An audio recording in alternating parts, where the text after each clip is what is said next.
for smaller nations, if we start with the basics, they need assistance.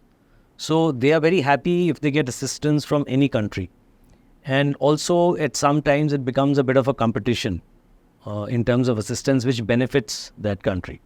So this is one of the phenomenons that play. But Maldives cannot change geography, neither can India, for that matter.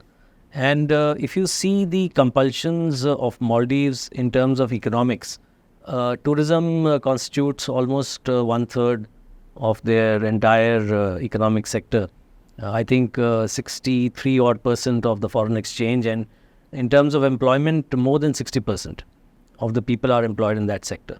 Now, tourism depends on safety, and safety in terms of Maldives is principally from the sea. That is, in terms of terrorism or terrorists who might come to the islands and hold somebody hostage, or drugs smuggling, etc., which is very much rampant, in the EZ of the Maldives, because the drug route that runs from the Golden Crescent and comes down is passing to the west of Maldives through their EZ, and we have had many interceptions there, as has been known from the open media also. So therefore, for Maldives, maritime security is something that is paramount.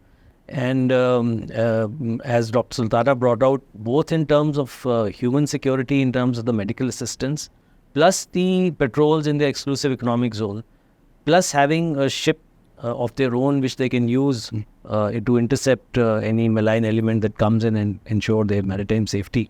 They are actually dependent to a large extent on India, and India has been helping them based on their request. We have only gone in when they have requested us.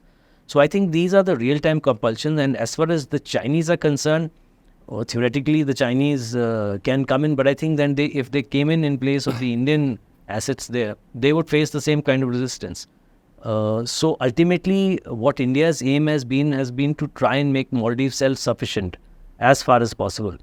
And towards that end, we've actually been training the pilots. As you know, I think 2 pilots have already been trained. So I think that is the crux. I think India and Maldives have to live together, have to work together, and we are in the process of making them self-sufficient. So I think while Chinese influence may come back in the form of infrastructure, etc., but I think it will be very difficult for them to make similar inroads here.